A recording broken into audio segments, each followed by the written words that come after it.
என்ன சார் சிரிக்கிறீங்க? அதான்டா சரவண பெருமாளே. நீ பாக்குற ஆளு நான் இல்ல. நீங்க இல்லையா? அவன் என்னோட டூப்பு. டூப்பா?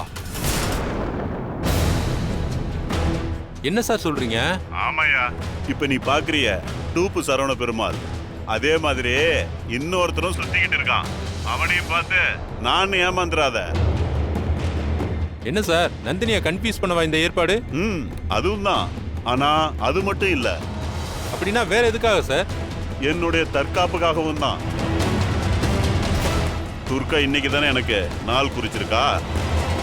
என்ன கொல்லுவன்னு என்கிட்டே சவால் விட்டுருக்கா. அவளை குழப்பி விட்டுட்டு அவளுக்கு முந்தி அவளை காலி பண்ணணும்டா. அதுக்காக தான் என்ன மாதிரியே ஒருத்தனை இறக்கி இருக்க. சார் அதான் நாங்க இத்தனை பேர் இருக்கமே சார், அவளை உங்ககிட்ட நெருங்க விட்டுருவோமா?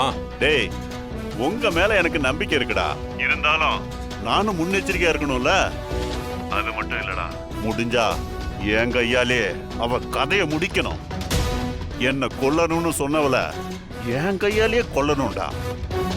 அவளுடைய சாவுக்கு முன்னாடியே இந்த சரவண பெருமாள் யாருன்னு அவளுக்கு காட்டணும். ஐயா அவ்வளவுதானையா, அவளை கேப்சர் பண்ணி அவளை கன் பாயிண்ட்ல மடக்கி உங்களுக்கு கால் பண்றேன். நீங்க வந்து அவ கதையை முடிங்க. ஏய், அப்படி கூட செய்யலாம். அப்புறம் அந்த துர்காவை நீ பாத்தியா? பார்த்தேன்யா, 2-3 அட்டெம்ப்ட் கூட ட்ரை பண்ண. ஆனா எஸ்கேப் ஆகிட்டே இருக்கா. ஆனா அவளை விட மாட்டோம். எப்படி தேடி கண்டுபிடிச்சு அவளை மடக்கிடுவோம். அவ இந்த திருவிழா கூட்டத்துக்குள்ள தானே இருந்தாகணும். அதனால நாம தேட வேணாம். அவளை வெளியில வர வைக்க நானே ஒரு ஏற்பாடு பண்ணிருக்கேன். நீங்க அலாட்டா மட்டும் இருங்க. அவ வெளியில வந்ததும் அவளை லாக் பண்ணிட்டு எனக்கு கால் பண்ணுங்க. அவளுக்கான முடிவுரைய அங்க வந்து நானே எழுதுறேன். சரிங்கய்யா, மறுபடியும் நான் உங்களுக்கு கால் பண்றேன். சரிடா.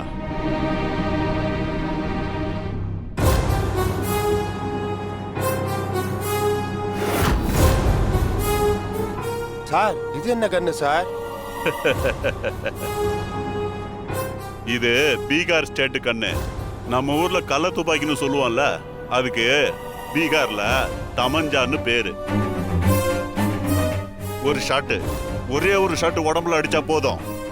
அவ்வளோ பவர்ஃபுல் கண்ணு. துர்காவை சாண்டியும் பீகார்காரனுங்களை தவற விட்டாலும் அவளை நான் விட மாட்டேன். அந்த துர்காவை என் கையாலேயே சாகடிப்பேன். Tissue tissue